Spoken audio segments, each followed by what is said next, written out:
Welcome to a video on the worst and most annoying driving behaviors. Now, it doesn't matter what country you live in, if you've ever driven a vehicle before on public roads, you have to deal with other people. Now, I'm not going to start pointing fingers. I'm not going to blame people. We've all made mistakes behind the wheel. We will continue to make mistakes behind the wheel, and chances are you may have even done some of these things in this list. I know I have, but let's start going over some of them. Now, you'll notice this list has less to do with laws and regulations and more to do with common courtesy. That's what grates on people's nerves the most, is when you're not considerate of the people around you, like not using your turn signals. And let's be straight, it's one of the simplest functions you can do behind the wheel. It literally takes moving your hand an inch or a couple centimeters to let somebody know behind you what's going on. Eventually, if you're bad at this, you're probably going to get rear-ended at some point in your driving career.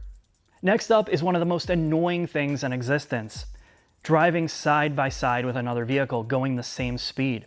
It doesn't matter if you're on a 2-lane road or a 10-lane superhighway. It must be the human condition. You could have 10 cars in the matter of 500 miles and you'll have them stacked up right next to each other.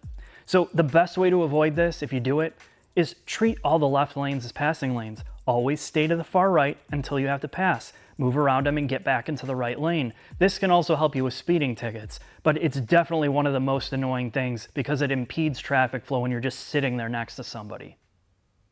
Now, in continuation of that, camping in the left lane. And this is one of the most annoying things on 2-lane roads or also on highways when you're doing road trips.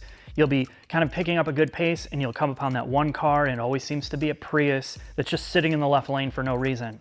And I think a lot of people just don't understand you should be moved over to the right unless you have to pass.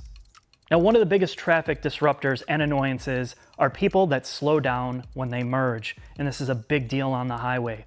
And there's multitudes of factors here. People can't judge speed, or a lot of on-ramps are twisty, so they have to turn and accelerate, and a lot of people aren't comfortable with that. But one of the biggest issues is pulling onto a road that is 55, 60, or 70 miles an hour, and you pull onto the highway going 35.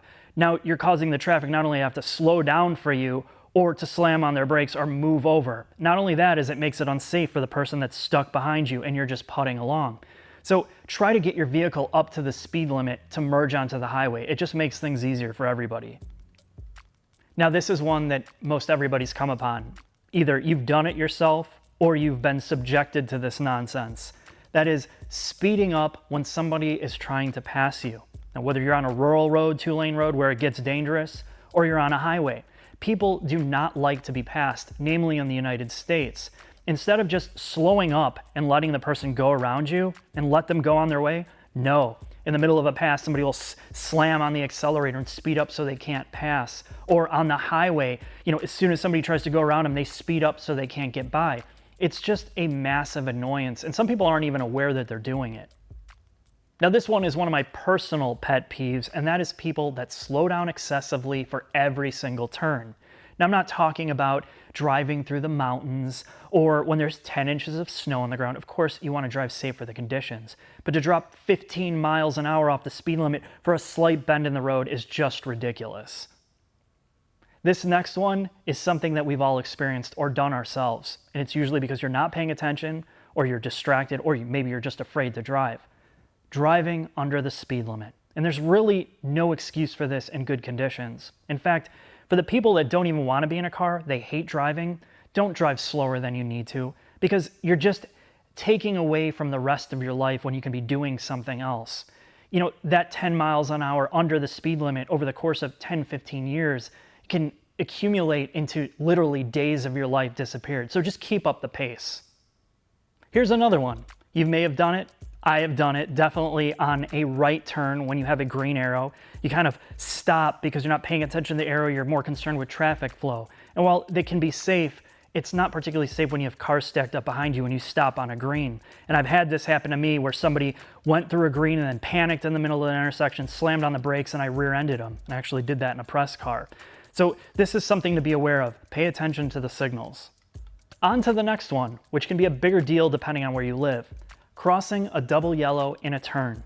We don't live on a racetrack. And if you're in an area where there's a lot of blind turns with a higher speed limit, you cross that double yellow, You could hit a motorcycle, you can hit another car, and it could be disastrous, not only to yourself, but somebody else. So it's something to be aware of.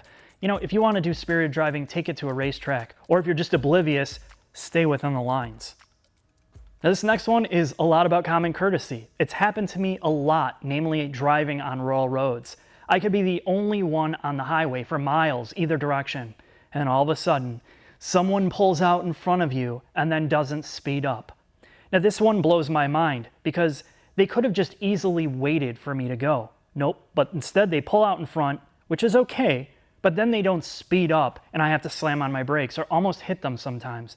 And it's one of those, it goes along with the mentality of not letting someone in front of you. And I just don't get it.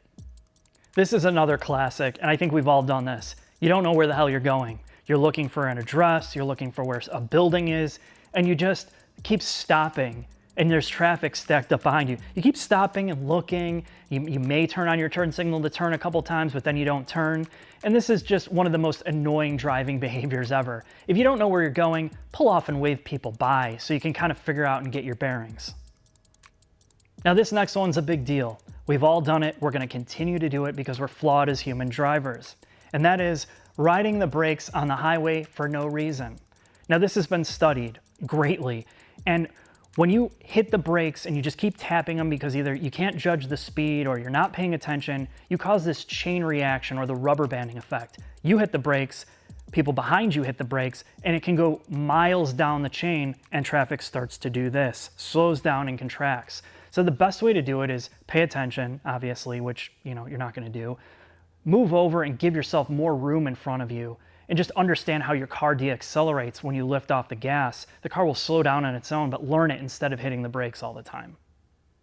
That's the end of this list. And I'm going to say it, doesn't matter what kind of driver you are, good, bad, or in between, you're going to make mistakes. And the best thing to do is be aware of some of these things you do and try to correct them so you're not causing yourself issues or causing the people around you. Now, I'm sure in the comments, people are going to post a million things that pisses them off, which feel free to do, and we'll continue this series over time. Thanks for watching.